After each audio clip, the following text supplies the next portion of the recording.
Thank you. Bueno, buenas tardes a todos nuestros oyentes y participantes a este último diálogo de la Fundación Historia del Diseño, el noveno, ¿no? Noveno de este año y último. En esta ocasión, bueno, siempre hemos tratado temas muy contemporáneos. En esta ocasión y como broche de honor queríamos tratar un tema de historia local, pero muy internacional, sobre dos genios de aquí, de Barcelona, y dos genios tratados en un tema un poco provocador, porque los arquitectos casi siempre se les trata en su aspecto volumétrico, estructural, funcional, y aquí trataremos del tema, su dimensión ornamental, la dimensión ornamental de Gaudí y de Jujol. En una época en que ya empezaban las voces del movimiento moderno en Europa que renegaban absolutamente de la cuestión ornamental. Para esto tenemos dos expertos number one.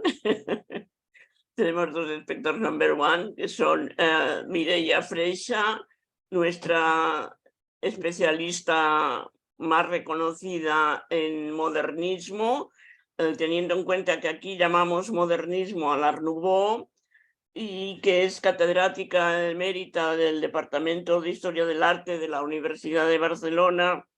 Participó durante años en el grupo de investigación Gracmont sobre arte y diseño contemporáneos. Como digo, se la considera la máxima experta en modernismo catalán y sobre todo desde que publicó su obra más personal, su visión personal del modernismo en España, aparte de otros muchos títulos. Además de sus numerosas publicaciones, ha sido comisaria de diversas exposiciones sobre el modernismo y los talleres modernistas, dando una visión más cercana a la historia técnica y social del modernismo. Por el otro lado, como contrincante, tenemos a Guillem Caraví, doctor en arquitectura por la Universidad. Estamos side by side, ¿eh? ¿Eh? Estamos de lado, side by side. Sí.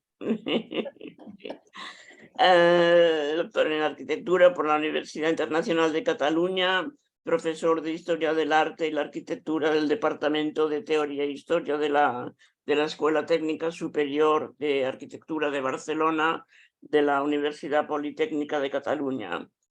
Es autor de diversas publicaciones sobre la figura y la obra de Josep Maria Jujol, y su investigación está focalizada también en aquellas obras situadas al margen del relato ortodoxo de la recepción de la arquitectura moderna.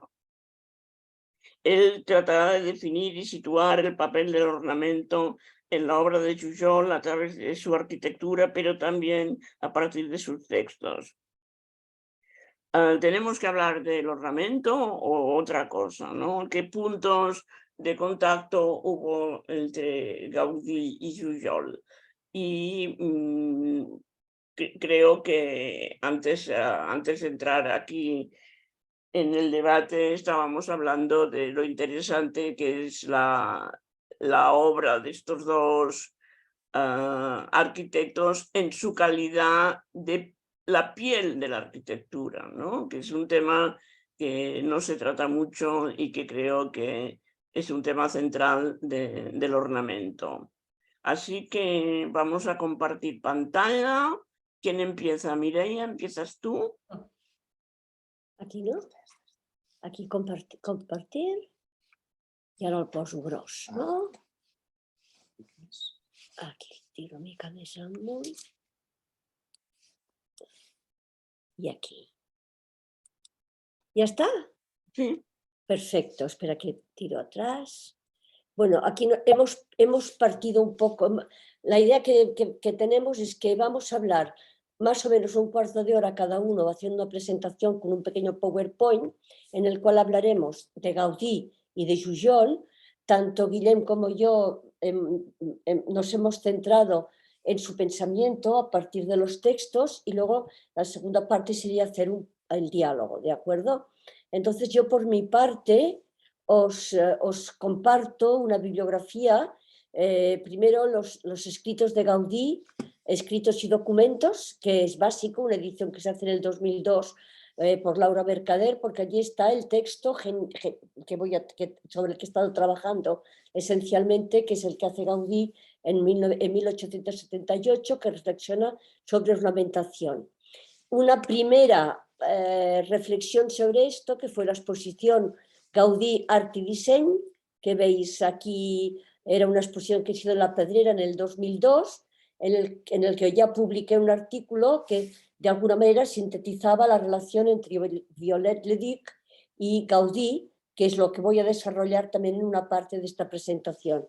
Y finalmente, la exposición Modernisme cap a la cultura del disseny, que el catálogo, la versión inglesa está online, la castellana y la catalana no, porque te la hacen comprar, pero la versión inglesa se puede consultar online, en la que llegamos a lo que Isabel estaba comentando ahora, que es esta visión como más materialista de la historia del diseño, en la que planteamos que realmente el origen de la cultura del diseño contemporáneo está en el modernismo, en nuestro Art Nouveau, pero no como lo planteaba Pefner, sino al revés, es decir, no, porque no vemos el diseño como un objeto, sino que vemos el diseño sobre todo en relación a estos vectores que son la mediación, la producción, el consumo, etcétera, que es la manera de interpretar ahora el diseño. Pero a pesar de esta nueva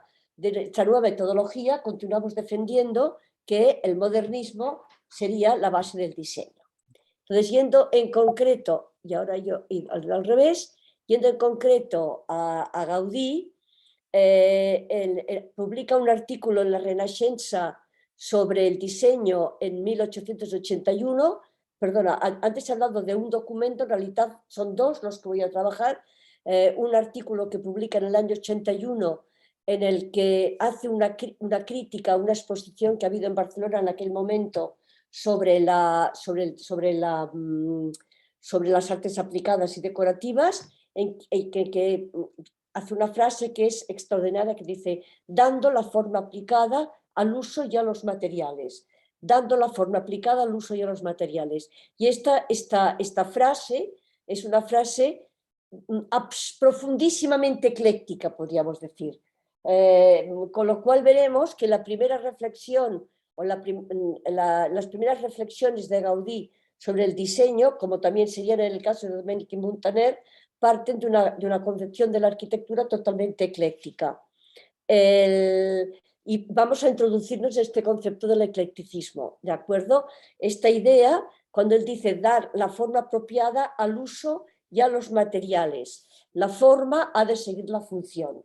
Aquí me estoy refiriendo pues desde Lodoli hasta todo el eclecticismo, y a mí me gusta mucho reivindicar un texto que hizo Ignasi Solà Morales en los años 80, justamente Isabel, en el cual defendía el peso del eclecticismo como primera alternativa a un nuevo movimiento, que sería no el modernismo, sino el movimiento moderno. Entonces reflexionemos, ¿qué es el ornamento en la época del eclecticismo? En primer lugar, es el recuerdo de la historia, un referente a una cultura arquitectónica, el vehículo para difundir los contenidos simbólicos de la arquitectura. Entonces se sintetiza en una palabra, que el ornamento es el que da el carácter a la arquitectura, es decir, en la arquitectura sea la segunda reflexión, porque muy vinculado con esto está el tema del estilo, un tema de gran debate en el siglo XIX, que es el estilo.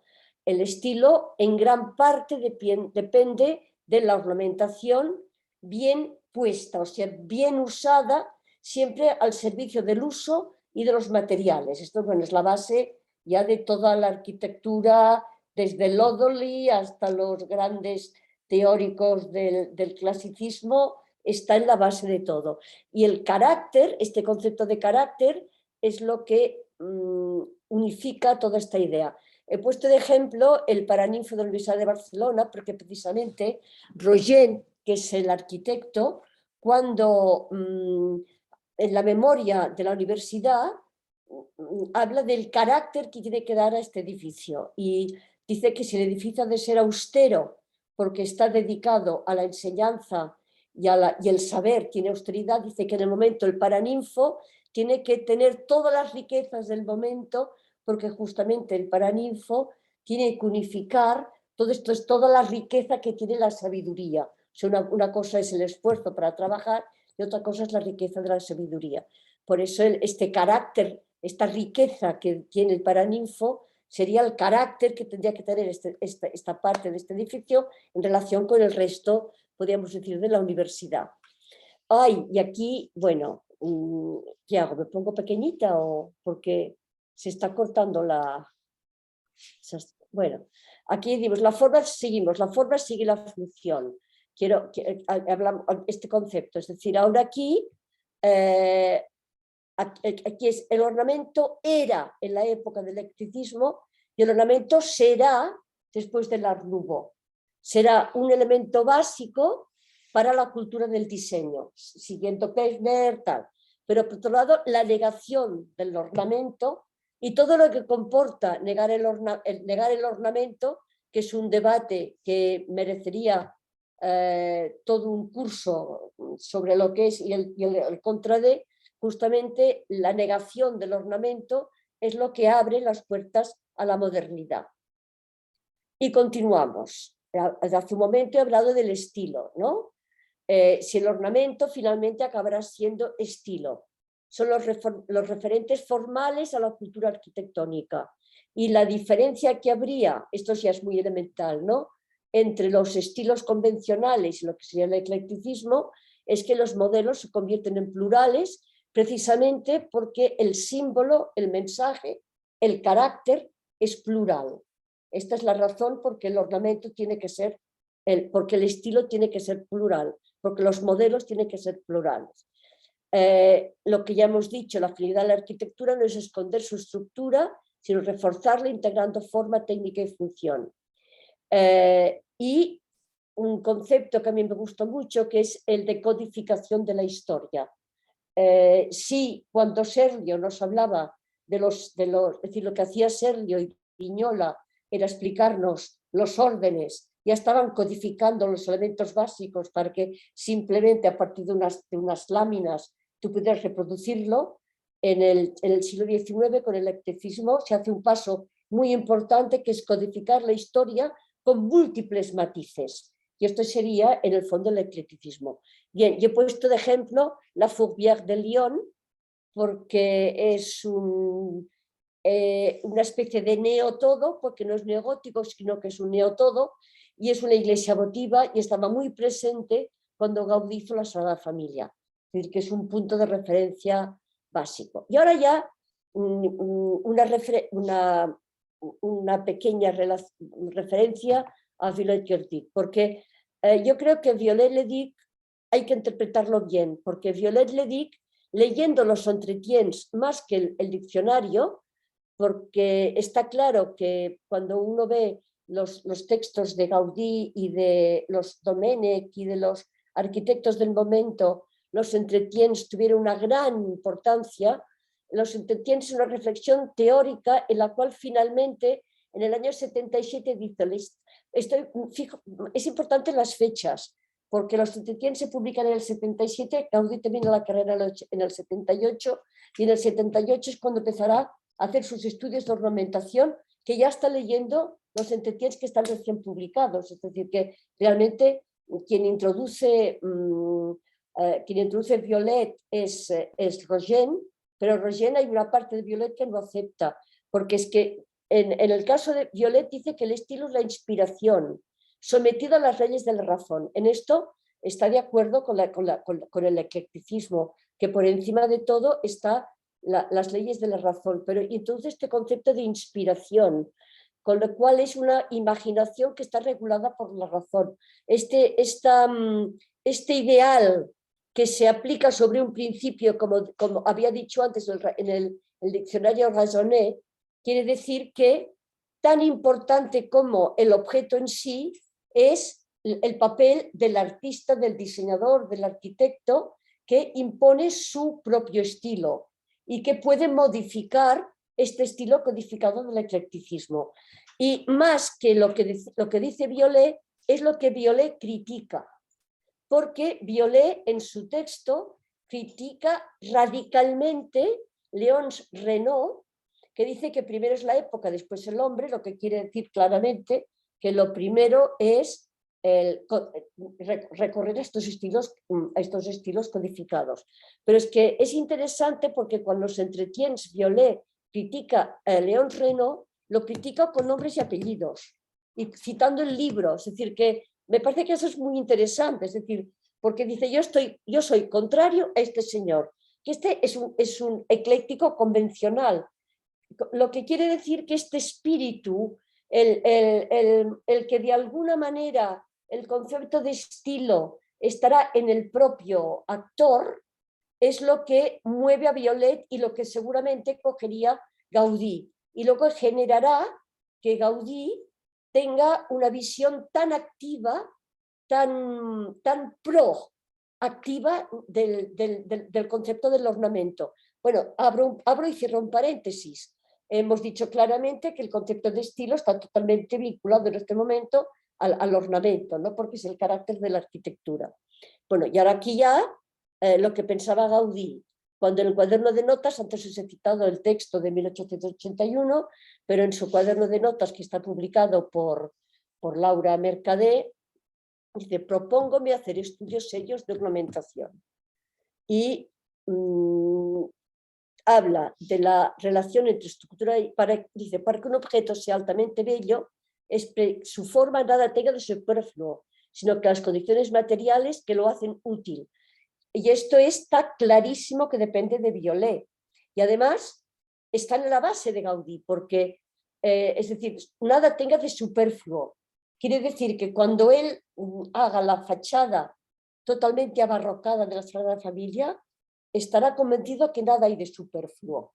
Pero esta fachada abarrocada al mismo tiempo le permite hacer una fachada mucho más elemental, mucho más simple, que sería la de la Pedrera, que la Pedrera es la casa Vallós-Segimon. La Pedrera es un mal nom, hay que llamarle casa Vallós-Segimon. Segunda frase, el uso puede decirse que es el móvil de la creación. Es que esto es tan ecléctico, que la acción del objeto, la primera cualidad que debe tener un objeto para ser bello es cumplir con el objeto que está destinado. Está clarísimo, es totalmente ecléctico. Y luego dice, bueno, pero luego, después de hablar de esta idea de integración entre estructura y forma, ya en lo que es el concepto de símbolo que está tan vinculado con el carácter. La ornamentación es una parte, si bien esencial, para dar carácter. No es más que el metro y el ritmo de la poesía. Hablábamos ahora de la poesía. El concepto se expresa de muchas maneras, pero se hace oscuro y alambicado cuando se quiere introducir más accesorios obligados que ataca la buena inteligencia. Es decir, el carácter lo está dando la ornamentación, pero hay que introducirla de manera coherente y con razón. A ver, ¿qué es lo que crea? Si esto sumado a esta concepción unitaria de las artes, el cuidado con la textura, con el relieve, con la policromía, que esto no viene únicamente de Violet, sino que ya es a toda la tradición que llega de las Arts and Crafts, a pesar que yo defendería que Gaudí no leyó nunca Ruskin porque no sabía inglés. Sí, debió captar Ruskin a través de Pompeu Genet, etcétera, ¿no? Pero es cierto que la unidad de las artes, hablo de relieve más que es escultura aplicada, tenemos siempre presente la Sagrada Familia. Entonces este concepto unificado con esta visión unitaria de las artes finalmente llevará al último Gaudí, en el que, y el ejemplo sería el Parque Güell, en que la naturaleza se convierte en la metáfora, es decir, todo tendrá un solo final, el uso, la función, el carácter, que es alcanzar la unidad, la comunión con la naturaleza. Entonces ya podemos hablar de formas simplificadas, sintéticas. He puesto como ejemplo ya los viaductos del Parque Güell, que allí todo es unidad, la forma, la función, el ornamento ya es solo una cosa. Y entonces aquí yo diría que va abandonando los repertorios históricos para fijarse solo en la naturaleza. Y yo creo que esto evidentemente parte del concepto del organicismo, estoy simplificando mucho, ¿no? Que define Violet, pero llevando este concepto de estilo de Violet a sus últimas consecuencias. Y aquí ya está trabajando Jujol. Aquí ya trabaja Jujol. Lo que pasa que yo cito Gaudí porque en el fondo el padre de la criatura es Gaudí, aunque la madre sea Jujol, ¿no? Y ahora pasamos, espera, ahora yo hago un escape, cierro esto, ¿no? ¿Y ahora qué? Ahora dirás que tan tonto. Aquí. No. Aquí. Vale. Es veu? Tenen apagats. Lo veis o no? No, heu de tornar a compartir pantalla. Ah, vale. Yo sí que lo veo, ¿eh? ¿Ah, Yo sí? sí que lo veo. Yo sí. ¿Sí? Lo que no se ve en pantalla completa, porque todavía no Vale, la pues veo. esto no es ningún problema. Ya está. Vale, ara ho fem. Ara. ¿Ya está? Bravo. Ahora vamos a la segunda parte. Sí. Eso pot ser aquí. Vale, Ah, hombre, muy bien. No, es que ¡Hombre! lo he descubierto ahora mismo. lo wow. Bueno, pues gracias Mireia y bueno, voy a continuar con esta segunda parte centrada en Jujol. De hecho, muy centrada en Jujol por un motivo y una cuestión seguramente que no es menor. Efectivamente, Antoni Gaudí hará esos escritos sobre ornamentación, mientras que de alguna forma cuando tenemos que tratar de identificar qué entendía por ornamentación en el caso de Josep Maria Jujol, tenemos pocos textos. De hecho, Jujol no elabora ningún texto teórico, sino que lo que hará será dejar entre líneas algunas ideas elaboradas a partir de 10 textos. Digamos que Josep Maria Jujol todo lo que produce de forma, digamos, textual son únicamente 10 textos, 3 de los cuales son necrológicas, 2 de los cuales son memorias de la iglesia de Vistabella y del Palacio del Vestido en la exposición de 1929, digo publicados porque alguno más tiene que no está publicado, y el resto son textos variopintos que lo que hacen es pues glosar una serie de ornamentaciones en algunas piezas que él ha elaborado, hablar de las fiestas centenarias relativas a unas celebraciones en su ciudad natal de Tarragona, etc. Bien, pues con este panorama, vamos a ver. Aquí. Espera un momento. Bien. Ah. Con este panorama lo que trato es la de enseñar una serie de fragmentos que están escogidos de algunos de esos textos menores que ya digo, no son textos que de alguna forma estén elaborando una teoría, sino que simplemente se tratan más, casi diríamos, de descripciones en algunos casos de obras suyas, en otros casos de otro tipo de elementos. Fijémonos lo que dice en la memoria de la Iglesia Primera de Vistabella. Dice, aquellas superficies lisas de las bóvedas nos servirán, si Dios quiere que acabemos bien esta pequeña obra, para hacer sencillas pinturas a la cal de vivo efecto, imágenes voladoras de ángeles entre estrellas alrededor de estas palabras, Gloria, Patri, et Filio et Espíritu Santo. Por lo tanto, en primer lugar, de vivo efecto. Tenemos abajo a la izquierda otro fragmento de texto en el cual glosa la descripción del nuevo pendón del Rosario de la Catedral de Barcelona, en este caso es un pendón que él lleva a cabo, y en el cual explicita cosas como la siguiente: el color de las letras es variado y palidece en la proximidad de la rosa como si de ella emanase claro fulgor. La palabra aurora está formada de variadas irizaciones cromáticas y purpúreas tintas, queriendo ilustrar el sentido de la palabra. Si vamos a otro fragmento, en este caso sobre el Palacio del Vestido, publicado en el Imán del año 1929, dirá lo siguiente, haciendo referencia exclusivamente a la decoración que debía tener el palacio y que finalmente no se pudo llevar a término. Dijo, con el decorado pictórico súplense las molduras y capiteles con grecas de vistosos colores alternados, atrayéndose la atención a determinados lugares y satisfaciendo la visita del contemplador. Insiste, para contemplar este edificio hay determinados puntos de vista principales desde los cuales el efecto es mayor. Y por último, en uno de sus últimos textos, Josep Maria Jujol muere en 1949, este texto lo realiza 3 años antes, y es un texto que lo que hace es describir el paso de Semana Santa en su recorrido cuando está justo delante de la Catedral de Tarragona. Y dice lo siguiente: muy fuerte impresión producen en el ánimo del contemplador de tales sillares aquellos dorados rojizos mármoles seguramente extraídos de las ruinas romanas de la ciudad clásica. Parece que se mueve y agranda aún más la inmensa arcada y que muestra su hermosa escultura tan ingeniosamente combinada con la construcción.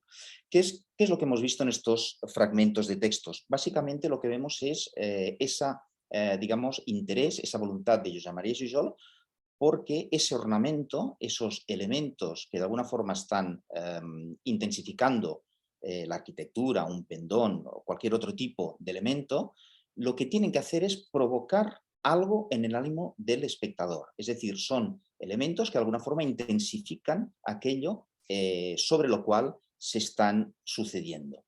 Bien, todo esto tiene un momento, digamos, cúlmine, no está evidentemente elaborado en relación cronológica, pero es que en el año 1926, con motivo de la Semana Franciscana que lleva a cabo la Acción Popular Católica, que era una institución religiosa, de hecho era la propietaria del Teatro del Patronato Obrer en Tarragona, donde Josep Maria Jujol llevará a cabo unas reformas en 1908, dará una conferencia. Esa conferencia lo que hará será tratar de explicar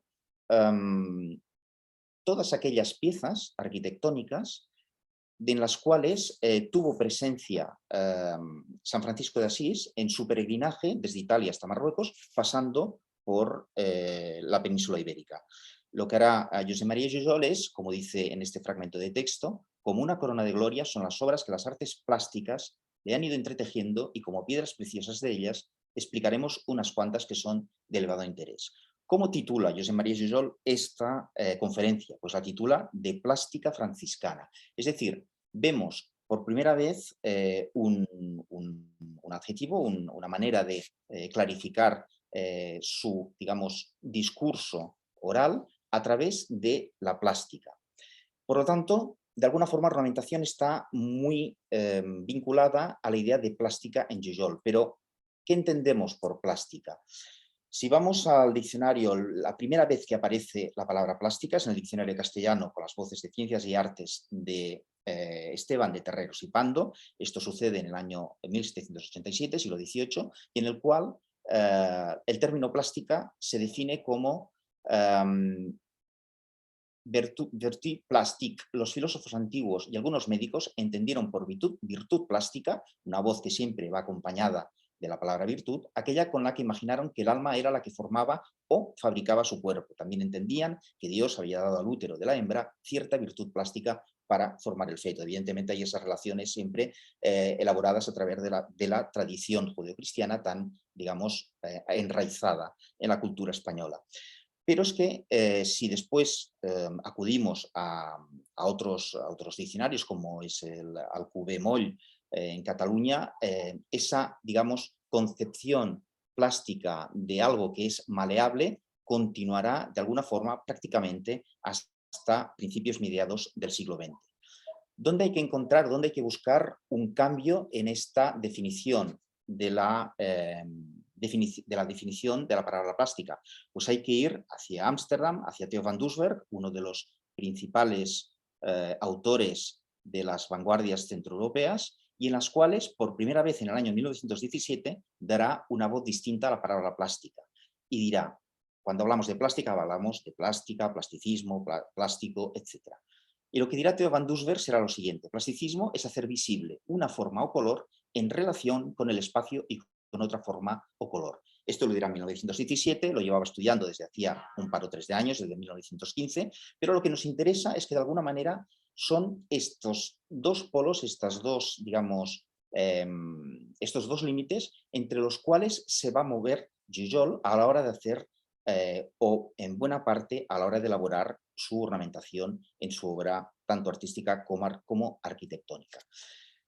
Decía un profesor, ahora ya jubilado, que de alguna manera cuando queremos saber cómo hacen los artistas, hay que de alguna forma ir a buscar sus primeras obras, porque seguramente es allí donde todavía no dominan el lenguaje, donde todavía no refinan sus elaboraciones, pero donde tratan de explicarlo todo.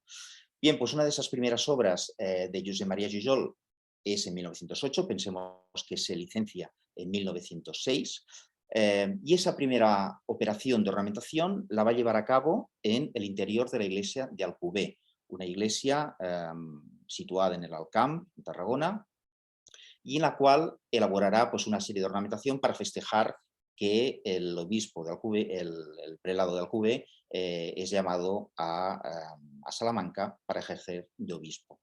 Nos interesa, de alguna forma, la foto es de época, es de las pocas que se conservan. De hecho, es difícil identificar, pero si ustedes se fijan, aparecen como 3 banderolas en la parte superior de la foto, de la cual después también suspende una especie de baldaquino, un elemento que aparece como sobrevolando la zona central de esta iglesia. Nos interesa una de las opiniones que se dan en ese momento a través de un corresponsal del diario El Lábaro y que dice lo siguiente: el decorado representa la consagración episcopal con diferentes figuras. En la bóveda del templo cuelgan 3 hermosas banderas representando a Cristo en la cruz, el sol y la luna acompañando al autor de la naturaleza, y en la tercera, de fondo blanco y amarillo, se encuentran las llaves y tiara pontificia más el escudo del expatriarca de Venecia, Pío X. Y además hay 7 lámparas representadas por los 7 candelabros que nos habla San Juan. Se trata de una decoración original, de nuevo estilo, que rompe viejos moldes, pero que guarda una trayectoria de respeto por la Iglesia y las cosas sagradas. Esta última frase es la que de alguna forma nos va a dar las pistas sobre lo que va a ser a partir de ahora la ornamentación en Jujol, es decir, decoraciones originales, es decir, no vistas hasta ese momento o no habituales, rompiendo esos viejos moldes clásicos, entendiendo por clásicos todo lo que se había llevado hasta ese momento, pero que siempre guardará una trayectoria de respeto, que en el caso de Jujol querrá decir una serie de vínculos emocionales, litúrgicos, programáticos, con aquello que de alguna forma está ornamentando. Durante esos mismos años, Antoni Gaudí, en 1908, llama a Josep Maria Jujol para llevar a cabo unas obras para que le ayude en las obras de restauración litúrgica de la Catedral de Mallorca. Hemos de decir que las primeras conversaciones de Antoni Gaudí con el obispo Campins se dan en 1901 aproximadamente, y a partir de ahí establecerán el contacto para empezar una reforma que ha de ser de carácter estructural, pero también de carácter litúrgico.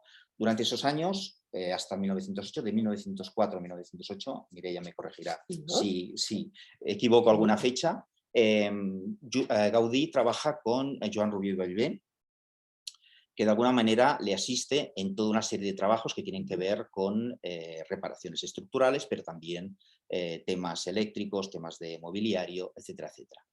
Bien, ¿qué sucede a partir de 1908?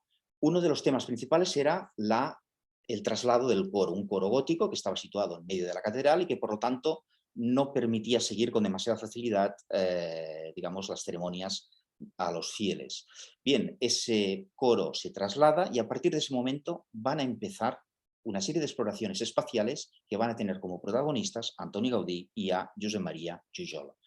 ¿Cuáles son esas exploraciones? Pensemos que todo el coro, no sé si se ve la flechita, esto es el coro de aquí, se va a desmontar, como aparece en la fotografía del ángulo inferior derecho, y se va a llevar al presbiterio, hacia el fondo de la catedral, donde montado de nuevo lo que va a aparecer es lo siguiente.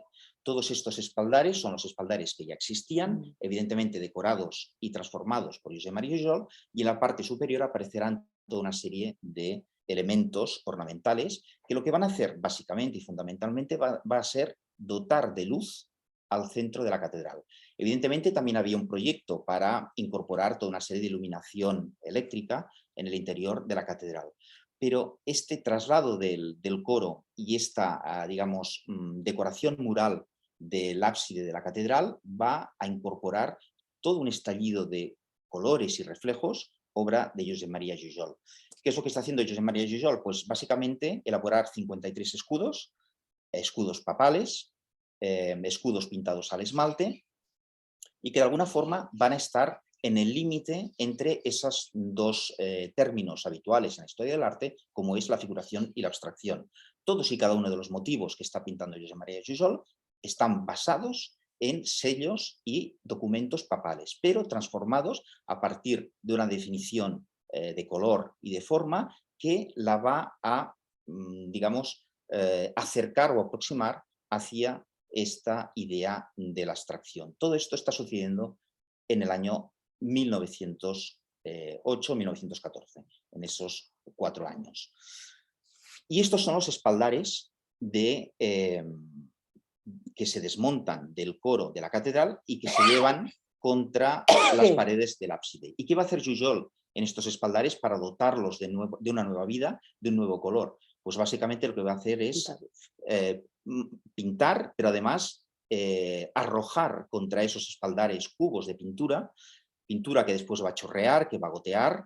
Nos recordará en algunos momentos algunas de las técnicas que se van a repetir 50 años más tarde a través, por ejemplo, del expresionismo abstracto de la zona del oeste de los Estados Unidos y a través de autores como podrían ser, por ejemplo, Jackson Pollock, pero que en cualquier caso estas pinturas se llevan a cabo, de nuevo, estamos en ese periodo 1908-1914, y también bajo el beneplácito absoluto de Antoni Gaudí, un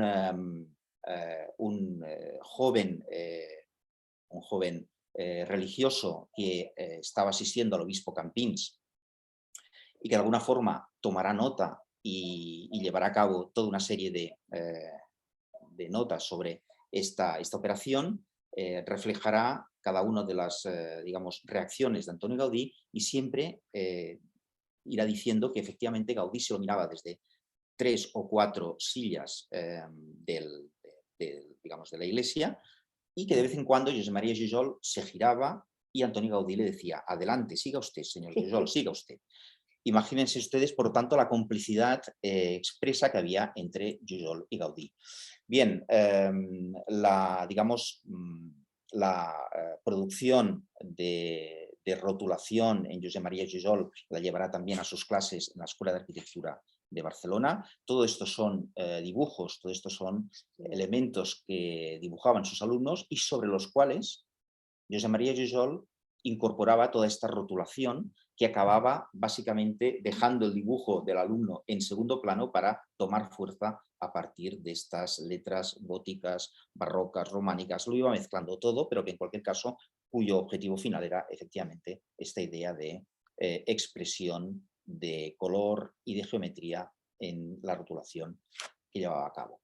Pero no solo rotulación, si vamos viendo algunas de las piezas que Jujol genera a través de su carrera arquitectónica y artística, veremos una serie de elementos que también hacen referencia al humor. Pensemos, por ejemplo, en esta ermita de Vallmol, en la parte superior izquierda, donde aparecen unos esgrafiados que se interrumpen, no sabemos bien por qué, que llegan a la esquina y, digamos, prácticamente se sumergen en la línea de intersección entre los dos diedros. O fijémonos, por ejemplo, en la parte derecha, estos elementos de la Casa Bofarull, en concreto la puerta del gallinero, donde aparece una especie de gallina, cresta, no sabemos bien, que va dibujando a través de ese claveteado de clavos y tornillos de reuso, pero que si nos acercamos vemos también otro tipo de elementos, como son ojos, caras, peces, etc. Humor que también aparece, por ejemplo, en este desagüe de la Casa Bofarull, un desagüe que recuerda evidentemente a las gárgolas medievales, pero situada al inverso, es decir, lo que estamos viendo precisamente es la cola de pez prácticamente abierta para poder dejar paso al agua que fluya cuando se rebose el depósito. Mariposas en la Casa Planells, columnas que llegan al techo y se convierten en una especie de remolino que tiene que ver seguramente con aquella especie de explosión giratoria que aparece en la casa y con la que resuelve Josep Maria Jujol la esquina de dos calles tan significativas en Barcelona como es la Avenida Diagonal y la calle Sicilia. pero también elementos que tratan de romper aquellas geometrías más, digamos, más rígidas, como son las carpinterías de una puerta, a través de estas manchas de color que no hacen sino tratar de desdibujar esos cantos, algo que de alguna forma aparece de nuevo y de manera mucho más intensa en la escalera interior de Can Negra. Pero fijémonos en algunos detalles, sean nubes, sean elementos flamígeros, de hecho, lo que sea, hasta cierto punto, tiene relativa importancia. Lo que nos interesa ver es cómo efectivamente todo eso siempre está alrededor de aquellos elementos que se definen de manera más geométrica, como pueden ser esas vigas que aparecen en la parte superior, esa estructura que está aguantando, soportando la pequeña bóveda de esta escalera interior, estos elementos que aparecen alrededor de la bóveda de la escalera, de la escalera, de la carpintería, pero combinados siempre con otros elementos que de alguna forma también nos hablan de esa especie de eclecticismo de los que de alguna forma también nos estaba hablando hace un momento la profesora Freixa. Fíjense ustedes en este elemento que es una bombilla simplemente debajo de la ventana que trata de iluminar artificialmente este espacio interior y que de alguna forma nos recuerda, por ejemplo, a los trabajos que más o menos en esos años estaba llevando a cabo Peter Behrens a través de los encargos que le había hecho la empresa EGE de diseñar y dar calidad a toda una serie de diseños que empezaban a ser industriales y que de alguna forma habían perdido esa condición artística que de alguna forma se le estaba requiriendo en esos momentos a Peter Behrens. Bien, acabo ya con la Casa Magnac. Simplemente recordar que es seguramente el momento en que Josep Maria Jujol está más cerca, más próximo de la vanguardia. La Casa Magnac pertenecía a Pere Magnac. Pere Magnac fue uno de los primeros marchantes de Picasso. De hecho, en 1901 estaba con Picasso en París y le acompaña durante los primeros días para tratar de negociar algunas de sus dibujos. Pero en cualquier caso, en esta tienda Magnac lo que vemos de nuevo son esos vínculos con el programa, con las afecciones del propietario. Vemos a la izquierda un primer croquis donde aparece un gran corazón con las 4 barras catalanas, entre otras cosas porque esa tienda debía llamarse en primera instancia La Catalana. Más tarde Pere Magnac decidió que no, que finalmente le daría el nombre de su apellido y que en cualquier caso estaría digamos, bautizada a través de ese nombre. Fijémonos cómo en la fachada, en un fotomontaje que hará el propio Jujol, aparecen elementos decorativos, pero son elementos decorativos que tratan de explicar en qué consiste esa tienda. Es una tienda de cajas fuertes, de cerraduras, y lo que aparece en la imagen superior izquierda es precisamente una especie de llave que aparece como reclamo de lo que va a ser la casa, y evidentemente acompañada de toda una serie de elementos que acabarán por desbordar ornamentalmente todo lo que va a ser la pieza principal de la fachada de la Casa Magnac. Pero si nos vamos al interior, aparece ya el delirio, es decir, toda una serie de trabajos en pintura y en yeso que van a tratar de explicar un universo interior que poco tiene que ver con lo que realmente existía en esa Casa Magnac. Vemos toda una serie de muebles que son las piezas de venta de la Casa Magnac, con todo un decorado que acaba desbordando paredes y techos, tratando de amalgamar en una misma pieza, a través de esas nubes informes, toda una serie de elementos que tratan de explicar otro tipo de relación entre el espacio, las paredes, los techos o los suelos.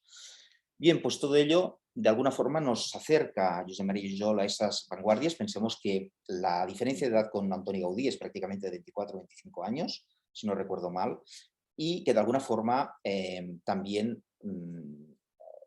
lo que está sucediendo en Cataluña en esos momentos también va por otras direcciones. Recordemos que a partir de 1906 Eugeni d'Ors está tratando de instigar a un cambio de cultura artística a través de la idea de ciudad, a través de la idea de edificios cívicos. Todo ello pasará a través de 1906. Esta casa es de 1911. Tampoco sé si lo podemos adscribir al modernismo. Recordemos que pocos años más tarde Joan Miró, Hans Harp harán o dibujarán cosas muy parecidas a lo que estamos viendo. Pero por otro lado, no está de más volver la imagen un poco atrás y darnos cuenta de que, por ejemplo, uno de los últimos barrocos, Johann Balthasar Neumann, en su palacio de Würzburg, si miramos ese interior, ese horror vacui que está de alguna forma replicando Josep Maria Jujol, aparece en franca conexión, en clara conexión, digámoslo así, formal. Por lo tanto, es Jujol una persona que tiene unos instrumentos propios del modernismo, lleva de alguna forma al límite cada uno de los materiales con los cuales trabaja, se acerca a elementos que después van a venir y se van a, se van a consolidar con las vanguardias a partir de 1906, 1908, 1914, 18, etcétera, pero siempre estará ahí de alguna forma y él como persona siempre se va a colocar de espaldas a toda esa, digamos, explosión de cambios en la cultura arquitectónica que de alguna forma estaban sucediéndose en los mismos años de la obra principal de Josep Maria Jujol. Bien, pues no sé cómo he ido de tiempo, pero he tratado de ir lo más rápido posible, quizás demasiado, no lo sé, pero en cualquier caso... Bueno, podemos iniciar un poco el diálogo, el tiempo que nos queda. Bueno, ha sido fascinante lo que has planteado, pero claro, yo creo que Gaudí queda en la metáfora de la naturaleza, Jujol va más lejos. Pero por otro lado, es evidente, como tú has dicho, que tenía una base en la que la forma continúa siguiendo la función y en que hay un respeto por las estructuras, etc. Lo que pasa es que, sí, no sé, mi pregunta sería, quizá abandona la naturaleza, pero es que también la está abandonando Gaudí cuando le dice adelante, adelante, adelante. Es decir, que mientras Gaudí está diciéndole a Jujol que tire pintura en Mallorca, él está haciendo el Parkway. Es decir, y luego de alguna manera me puede decirse que hay una cierta contradicción en el Parkway entre lo que es la estructura orgánica de Gaudí y la aplicación que le da Jujol. Porque claro, la intervención de Jujol es, como has dicho tú, totalmente plástica. Y Gaudí parece que este concepto plástico a lo mejor lo tenía superado. Es decir, que es plástico porque en el fondo la organización está convirtiendo en algo plástico. No sé, pregunto. A ver, no creo que haya respuesta. No, digo que no creo que ni la respuesta sea fácil ni la tenga, pero sí que es cierto es que, claro, hemos de valorar una cosa. Gaudí razona las cosas, Jujol las experimenta. Es decir, hay una digamos, un camino distinto en el cual se encuentran. A ver, yo siempre defiendo que evidentemente Josep Maria Jujol trabaja primero con Gallissà, después con Fonigumà, con el cual llevará a cabo muchos trabajos del Ateneu de aquí de Barcelona, pero con quien aprende definitivamente es con Antoni Gaudí. Y de hecho, gran parte de las cosas que de alguna forma con Jujol llegan a un extremo casi radical, habían estado experimentadas por Gaudí. Recordemos, por ejemplo, el trencadís. El trencadís es Antoni Gaudí quien lo experimenta. Lo que pasa es que lo experimenta de forma geométrica, mientras que cuando Jujol utiliza el trencadís, lo hace de manera plástica. Es que ahí está la diferencia. No hay orden, ni ritmo, ni geometría en las, digamos, exploraciones espaciales de Jujol. Mientras que Gaudí, sí, Gaudí todavía busca esa, digamos, racionalización de sus aspectos y que de alguna forma acaba explicando, yo creo, en parte de esos apuntes sobre ornamentación, cuando de alguna forma también está explicando que una de las principales, digamos, características de la ornamentación tiene que ser también la economía. Claro.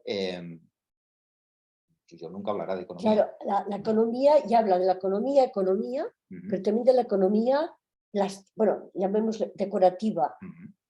La economía económica, pero la economía decorativa también. Jujol nunca hablará de esto, claro. No, pero mi pregunta es, claro, cuando Gaudí dice esto, si vamos a, digamos, recuperar uno de los textos que entiendo que también eran canónicos en la Escuela de Barcelona, Mireia me dice si sí o si no, que eran los textos, los Précis de Raisons de Jean-Nicolas Louis Durand. Él habla de que efectivamente esa ornamentación, para que sea placentera, debe ser adecuada y económica y económica. también, para evitar Claro. seguramente los No, no, excesos. y este documento seguro que estará leído, Ujú, porque Gaudí, yo no lo he citado, pero Gaudí lo recurre este texto. Es decir, que esto tenía que ser económico, es verdad. Pero claro, yo creo que hemos marcado muy bien la diferencia entre uno y el otro. En cualquier caso, es llevar la decoración, el ornamento, sus últimas consecuencias. Y lo que estábamos hablando antes de entrar, antes de abrir el programa, digamos, antes de ponernos en activo, era que este concepto poético, que también tiene la posmodernidad y que tiene Jujol, que yo no sé si tiene Gaudí.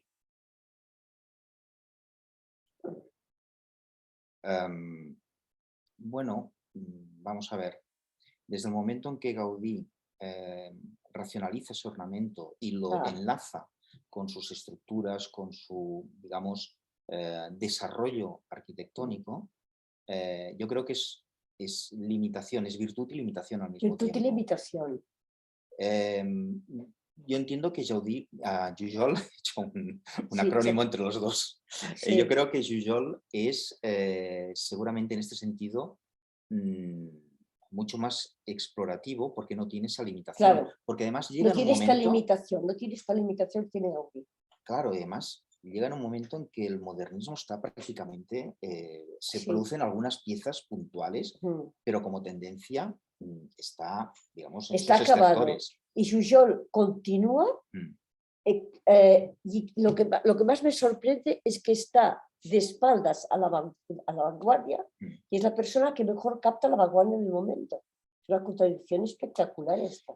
Es una contradicción, pero a mí me da la impresión de que a las cosas se pueden llegar de dos formas, porque si miramos, por ejemplo, la biblioteca de Jujol, yo recuerdo haber estado en casa de su hijo y allí tenía, digamos, toda una serie de libros.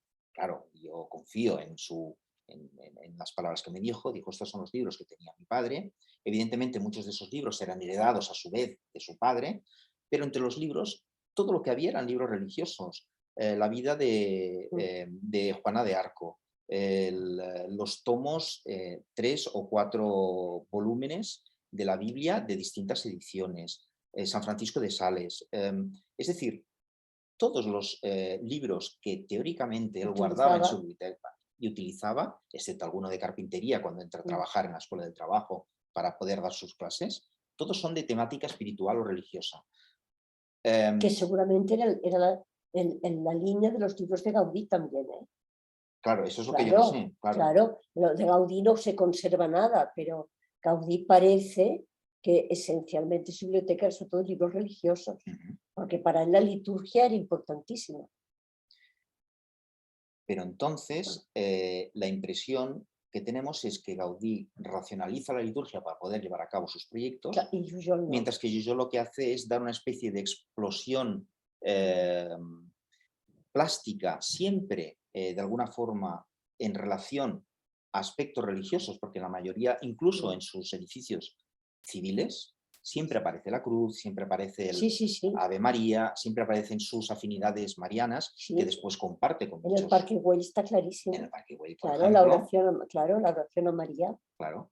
Sí. Pero que combina con Entonces, esa... de todas maneras, a mí ahora estoy pensando en Joan Bolema, que yo tuve la suerte de hacer con Joan Bolema una visita a los edificios de Sant Just, no, de Sant Joan d'Espí, de Jujol, la casa aquella que está como colgada. Entonces Jan defendía este sentido estructural siempre en Jujol. A ver, yo reconozco que ahora, por ejemplo, hemos hablado de ornamentación, pero podríamos volver a hablar de la arquitectura de Jujol. Es decir, en todos y cada uno de sus edificios, el principio básico es arquitectónico. Es arquitectónico. Lo que pasa es que, digamos, a partir de un determinado momento aparece ese plus, esa plusvalua. Sí, que además tiene este sentido poético y antirracional que no tiene Gaudí. Claro. ¿No? Bueno, porque claro, yo pensaré, esto es decir, que mientras Gaudí estaba haciendo el Parc Güell, le decía, adelante, adelante, con lo que fue un escándalo para todo el mundo, pintar los respaldos de la del coro, claro. Bueno, ¿qué más? Isabel, ¿cómo vamos de hora? Bien, ¿Sí? bien, bien. ¿Abrimos debate o Sí, sí, sí, sí, sí, sí, sí. si hay alguna pregunta? O... Bueno, a ver. Porque, Yo creo, bueno, creo que Gaudí y Pujol, sobre todo Pujol, a ver, están de espaldas a la vanguardia, pero yo creo que no estarían más cerca del expresionismo, por lo menos en sus... clarísimamente, ¿Eh? clarísimamente, pero yo me pregunto cómo. Me lo he preguntado siempre. Ah, Y ahora hablando con Guillem, que ha trabajado más Pujol, es decir, si yo no lo podía entender en Gaudí, no lo puedo entender aún menos en Pujol, porque por otro lado, cuando Pujols, el filósofo, recupera a Gaudí, que no es Pujol, lo hace de una manera totalmente heterodoxa, que si Gaudí se entera, se muere.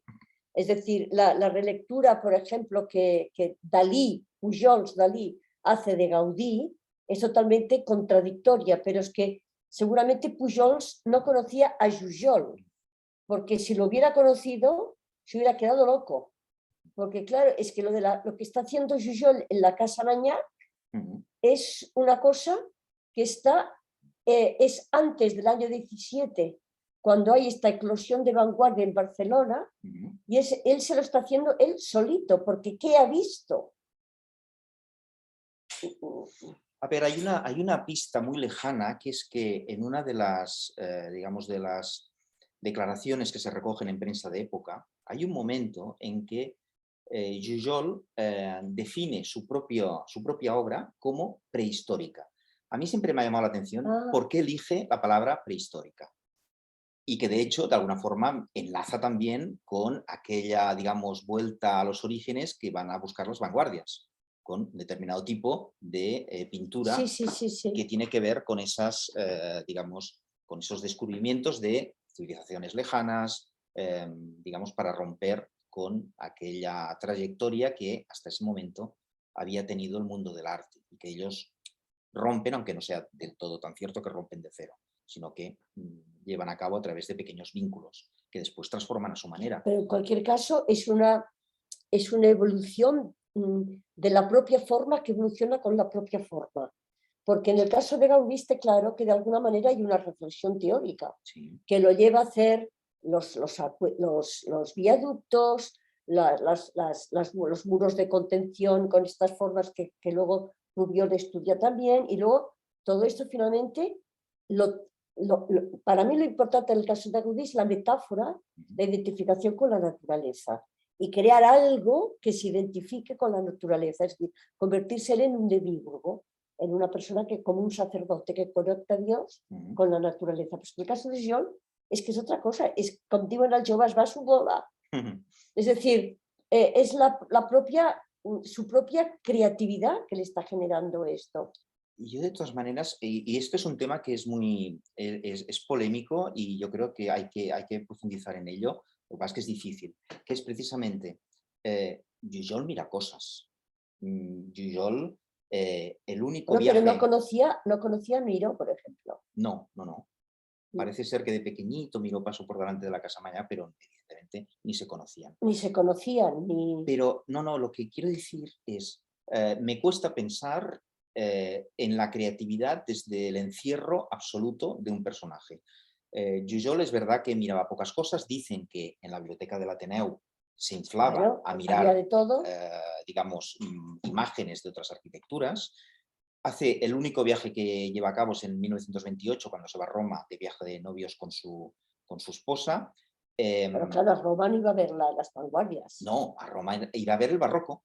A Roma irá a ver el barroco. Lo que pasa es que tampoco sabemos qué piezas va a ver porque no está registrado. Esto se lo he preguntado 50.000 veces a su hijo, pero no hay un registro. Claro. Pero el barroco es la referencia. Entonces, claro, digamos que de alguna forma, supongo que habría una amalgama. Yo creo que forma parte también de su tiempo, ese eclecticismo del cual también Mireia hablaba hace unos instantes, ¿no? Ese clasicismo impregna la tendencia del momento. Porque es que él no quiere ser moderno. No, claro que Y no. Gaudí tampoco, no quieren ser modernos. En absoluto, claro, claro. Y además son unos, bueno, son unas carcas, es decir, reconcentrados y convencidos. Es decir, que...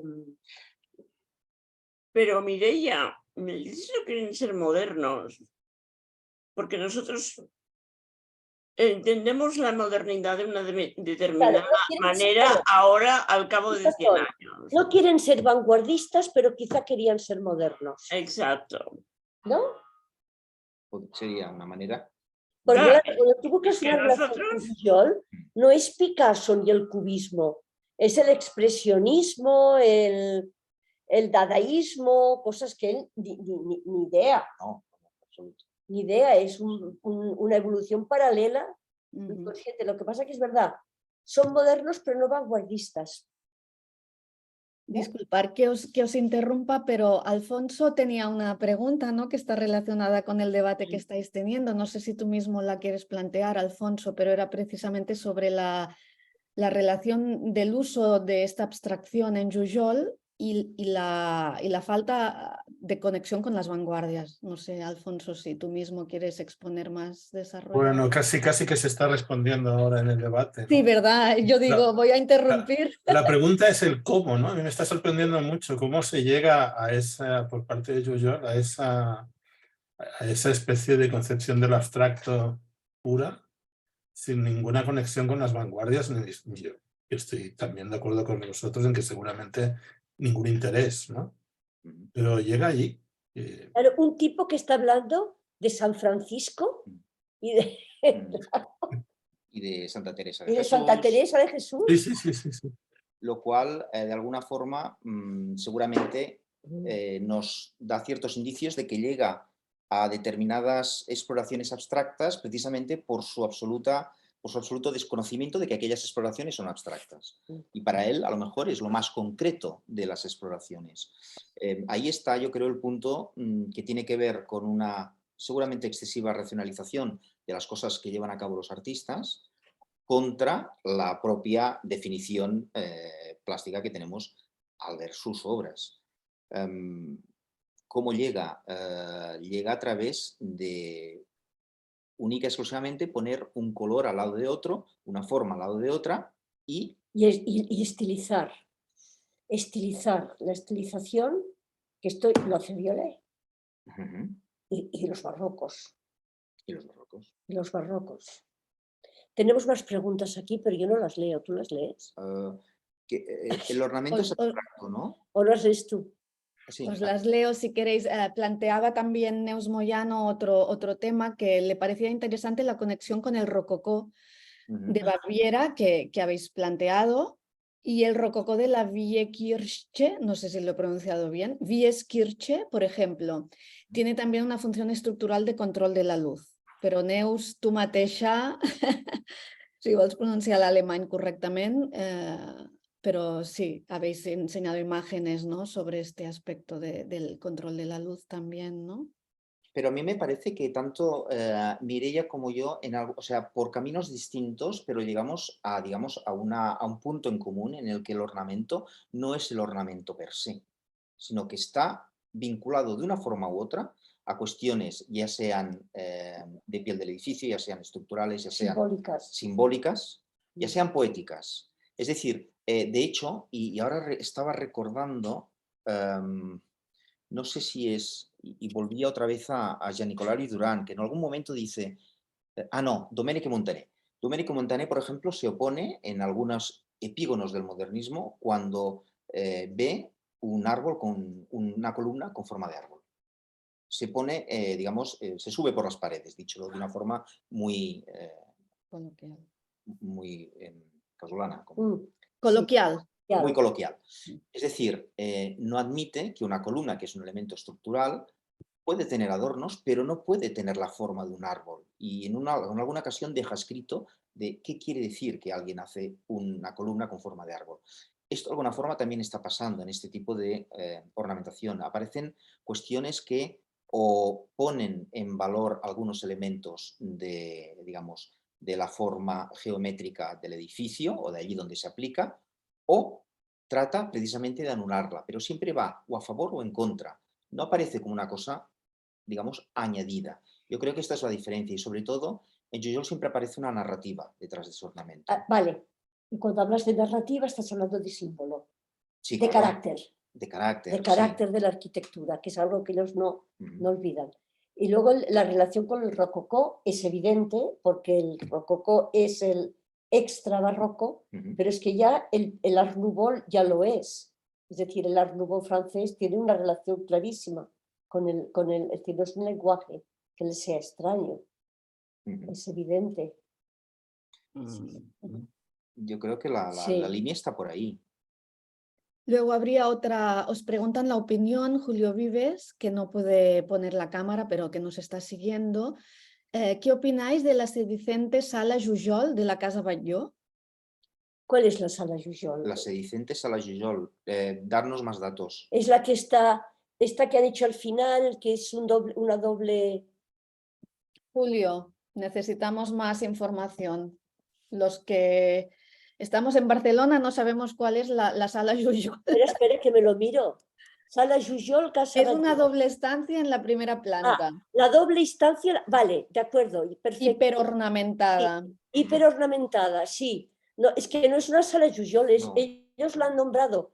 De Yo acuerdo. entiendo, ya sé, es la que ocupa dos espacios que le llaman sala Jujol. Exacto. Vale, ellos le llaman sala Jujol, pues Y la porque cobran sí, aparte, por la entrada. respeto a Jujol y porque Jujol trabaja allí, pero allí le han puesto cosas que ellos han ido recogiendo, que son Art Nouveau, pero no tiene nada que ver con Jujol. Entiendo yo, ¿eh? Otra cosa sería hablar de la intervención de la Casa Batlló, que en parte está muy bien y alguna cosa, bueno, la discuten y otras no, que es un tema interesante para debatir. ¿Eh? Pero yo creo que es como si yo al mueble que tengo aquí, porque era de mi abuelo, le llamaban el mueble del abuelo. No sé, ¿eh? Sí, sí. Creo que es una denominación que no tiene sentido. Mm. Bueno, arbitraria. Es comercial. Creo, Julio, comercial, sí. Para recordar la presencia de Jujol en la Casa Batlló, seguramente, ¿no? Sería, porque claro, Jujol participa en la Casa Batlló. Bueno, ahí... Es donde empieza. Claro. Efectivamente. Y precisamente porque se discute Gaudí con Rubió, porque considera que es demasiado caro, a pesar de que no está de acuerdo desde el punto de vista estructurales. Y entonces entra Jujol, y Jujol, yo creo que es un recuerdo de Jujol. ¿Qué más? Y la fachada de la Gloria supongo que se refiere a la Sagrada Familia, ¿no? En aquest cas, claro. Pues es que esto veremos, porque ayer acaba de salir una nota que dice que finalmente harán, en lugar de una escalera, van a hacer un túnel. Porque claro, el problema es que la fachada de la Gloria había que proyectarse sobre un edificio que ha desaparecido. Lo que pasa es que esto es muy personal, porque, a ver, entiendo que depende de qué escultor se ponga a trabajar en la fachada de la Gloria. Vaya por delante que yo he defendido que Subirachs hiciera la Pasión, que hay mucha gente que no está de acuerdo. Por eso digo que son cosas muy personales. Porque yo no sé si, porque lo he pensado mucho. ¿Por qué defiendo que Subirachs haya hecho la fachada de la Pasión? Porque Gaudí tenía muy claro que no únicamente las catedrales, sino la arquitectura evoluciona y cada uno pone la llavó, ¿no? La semilla de su época. Yo creo que Subirachs lo ha hecho con todo el patetismo que pedía la fachada de la Pasión. Pero es que yo no sé quién va a entrar en la fachada de la Gloria. No sé si van a hacer un concurso o qué. Y además, Subirachs aún era un escultor de maza y martillo. Pero ahora que lo haría prensa, no sé, ¿eh? No lo sé. Wow, interessant la reflexió. Claro, porque Gaudí que ha dejado unas maquetas, pero que se tienen que reinterpretar, porque con esto no se puede hacer nada, ¿no? No, además me da la impresión de que, claro, la información que tenemos, yo no soy especialista en la Sagrada Familia, lo digo, vaya por delante, Bueno, yo tampoco, pero pero lo que pasa es que son cosas que hemos pensado, sí, porque como son aparecen tan de debate y la gente dice, alrededor, ¿tú sí. qué opinas? Mm. Bueno, Auriol Bohigas, que lo has Ujú. citado tantas veces, Sí. siendo un redescubridor de Domènech y Montaner y habiendo escrito con Gaudí, dice que la Sagrada Familia era el edificio más feo Ujú. que había, que no sé qué, y era totalmente contrario a que eso continuara. Y era radical en esto. Entonces, cuando ves estas posturas, tú tienes que pensar lo que tú Ujú. es decir, en el fondo como ciudadano, no como experto, ¿no? Claro, exacto, como ahí has dado una clave, como Claro. ciudadano. Porque de alguna forma, a mí con la Sagrada Familia me pasa como con Montferri, con Jujol. Es decir, Montferri lo acabó Bassegoda, Bassegoda según su criterio. según su criterio. Es decir, tanto en Gaudí como en Jujol había una fase de la obra que era muy de a pie de obra, en la cual aparecía toda esa plusvalua de la que a veces siempre mencionamos que no está, de alguna forma, elaborada en planos. Seguramente en Jujol más que en Gaudí, pero, Oye, en Gaudí también, pero en Gaudí también, porque está efectivamente, clarísimo cómo se hace la fachada de la Casa Batlló. Se hace a pie de obra. a pie de obra. Aquí, ahora aquí azul, aquí rosa. Entonces, Claro. esas continuaciones siempre tienen como esa doble vara de medir, ¿no? Sí, hay documentación suficiente, son obras que pasan varios autores por encima de ellas, pero que tienen otro tipo de connotaciones. Y en el caso de la Sagrada Familia es evidente. La connotación es Barcelona, es la calle Mallorca, es la expropiación de una serie de viviendas, es toda una serie de razones que hay alrededor que deberían hacernos pensar si en determinados momentos la continuación de una determinada obra de arte está merece por encima, esto. Exacto, está por encima de todo eso. Claro. Que aunque las viviendas sean Ujú. del tipo del Núñez y Navarro. Sí, sí, Claro. pero hablo de Pero cuestiones claro, vive gente allí. ciudadanas, exacto, Claro. hablo de otro tipo de cosas. Claro, son horribles las viviendas. Sí, sí, sí, no Claro. son normales, Sí. sin valor añadido, pero Sí, sí. no sé, en Más cualquier bien caso, feas. pero bueno, que en cualquier caso, en pleno siglo XXI hay que tomar en consideración también más cosas. Más cosas. Y ahí entramos ya en política y por lo tanto lo dejamos ahí. Hay más preguntas, yo es que no las veo. Sí. Ah. Y bueno, el nuevo diseño de la fachada de la Gloria. Acabamos en, Neus proponía, bueno, Gehry la acabará, la Sagrada Familia, Franz Gehry, Frank Gehry.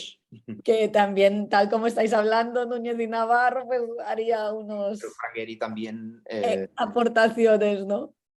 está ya en su última etapa profesional, no sé, yo... Pero sería divertido. Sí, Claro, seguro, sí, sí. seguro que sí, seguro que sí. Sería, es decir, tendría el espíritu creativo que pediría esta fachada. Creo yo. Hay Deconstructivo casi, porque...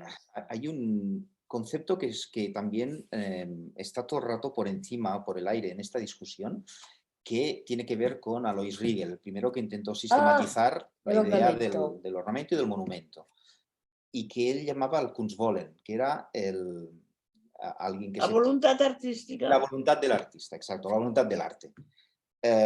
Hasta qué punto la voluntad del arte en el siglo XXI requiere de esa intervención en la Sagrada Familia. Hasta qué punto la voluntad del arte en el siglo XX es lo que mueve a Jujol a hacer lo que hace. Claro, también. Por eso decía que planeaba todo el rato en mi cabeza estaba. Sí, porque además Riegel también habla bueno, es un concepto muy de época de la evolución de las formas. De Faucillon, es un concepto muy de época, es decir, que las formas evolucionan por sí mismas en la mano del artista. Claro, esto explica Jujol. Podría ser un aspecto a tener en cuenta, desde luego. Bueno, el famoso Kunstwollen. Gehry lo haría muy bien. Sí. ¿Qué tal, Isabel? Bueno, si no hay ninguna intervención más. 1 hora y cuarto, 1 hora y 20. Vamos muy bien, a veces nos hemos alargado 2 horas. Ah, bueno. No hace falta, no hace falta. No, yo lo que creo es que, claro, teóricos de la arquitectura moderna, ¿no? Como Benévolo, incluso Pevsner. Claro, yo no soy experta en historia de la arquitectura, pero ellos definieron que lo moderno era unas determinadas cosas. No creo que la historiografía, tanto de la arquitectura como del diseño, han priorizado mucho todos aquellos movimientos del siglo XX de carácter racionalista, de carácter racionalista, Sí, sí. positivista, y en cambio han dejado en un segundo plano aquellos movimientos de carácter más irracionalista, ¿no? E incluso, por ejemplo, que a mí me interesa mucho todo el tema del organicismo, ¿no? El tema del organicismo, que aparece también periódicamente, por ejemplo, en los años 50, y después con el tema de los blobs y el biodiseño, han quedado más como de lado, ¿no? Y aquí creo que hay pioneros como Gaudí y Jujol. Es decir, Tienes razón. a ver, porque estos diseñadores organicistas, como por ejemplo los de los años 50, no diseñaban, o sea, diseñaban también a pie de obra, me explicaré. Si querían crear un mueble, lo creaban primero en el taller y después lo dibujaban, ¿no? Y esto, ¿por qué? Porque no había ordenadores y la única manera de crear aquellas formas que eran metáforas de la naturaleza era haciéndolas a mano, haciéndolas en el taller, haciéndolas. Entonces, esta tendencia en el siglo XX ha tenido menos fortuna crítica, hay que reconocerlo. Tienes toda la razón. Yo vi una exposición Sí. interesantísima en Zúrich que hablaba sobre la naturaleza en el diseño. Y siempre digo que hay dos tipos de funcionalismo, bueno, tres, pero hay el funcionalismo mecánico y el funcionalismo orgánico. El funcionalismo mecánico se basa en la idea de que la máquina es una cosa perfecta, ¿no? Entonces hay toda una corriente arquitectónica que se basa en la idea de la metáfora de la máquina. Pero hay otra línea, como digo, con menos fortuna crítica, que parte de la idea que la naturaleza es perfectamente funcional. Es decir, la naturaleza no tiene formas inútiles. Y como la naturaleza no tiene formas inútiles, es un modelo para arquitectos y diseñadores. Y, por ejemplo, en los años 90 aparecieron una serie de laboratorios de investigación, sobre todo uno en Italia, que trabajaba la biónica. La biónica son gente que estudian el comportamiento estructural de las formas naturales, ¿no? Para hacer una traslación al diseño. Por ejemplo, el velcro.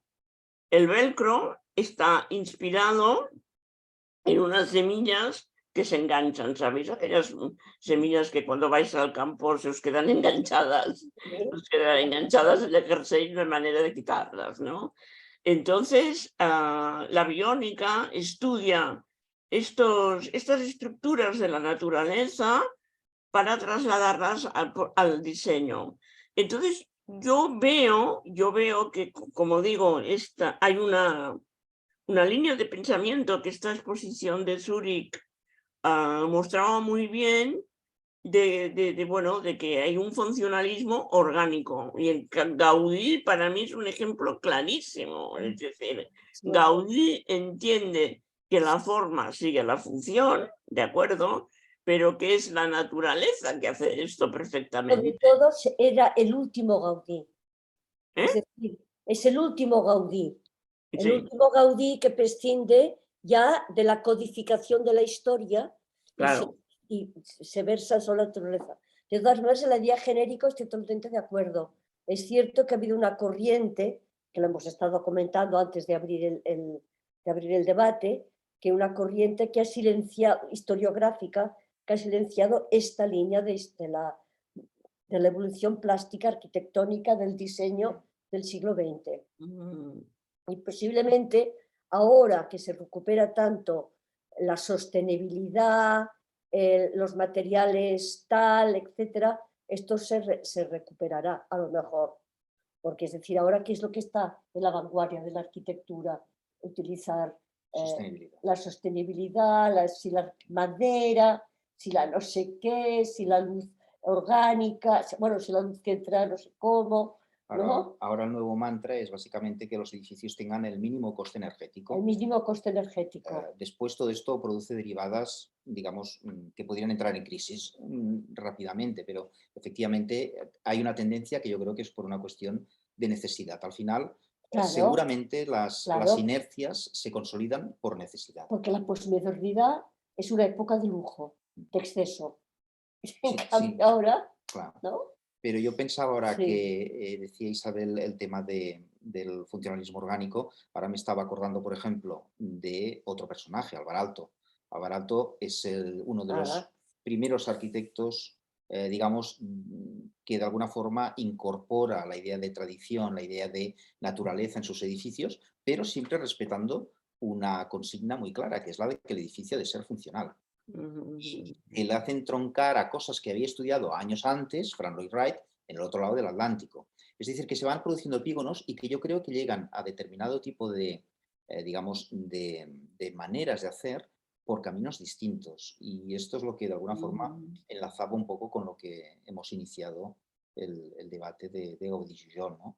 Que no hay un único camino para llegar a los sitios. Se puede llegar de muchas formas, con distintas intensidades y con distintos, digamos, vaivenes, pero que en el fondo acaban formando como esas familias de maneras de hacer que nos permiten, y de hecho lo hacemos, que nos permiten clasificar y por lo tanto operar con la historiografía tanto del arte como de la arquitectura. Pero que en el fondo son elaboraciones, digamos, artificiales. Sí, sí, sí, sí. Bueno, nadie... ¿Más preguntas? Bueno, pienso que el debate al menos, a mí me ha ido muy bien hablar contigo. Y para mí ha sido un lujo, yo Sí, ya lo he dicho al principio, estar al lado de Mireia Freixa. Y para mí también. O sea, bueno, si lo hemos pasado bien, esto es lo importante. A ver, muchísimas gracias, Mireia y Guillem. Muchísimas gracias por este debate tan vivo sobre un tema aparentemente de modé, pero que queríamos traer aquí a colación como broche de esta temporada de diálogos sobre diseño. Muchas gracias a Ana Titus y a Cecilia Jané, que están en la parte técnica y hace que todo fluya suavemente. Y muchas gracias a los que nos escucháis desde lejos.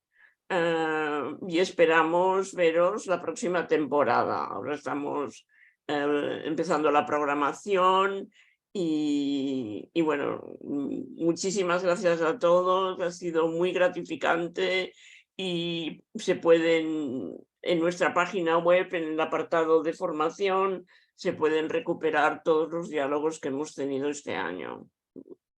Muchísimas gracias. Adiós, adiós. Gracias. Adiós. Tanquem. Salir de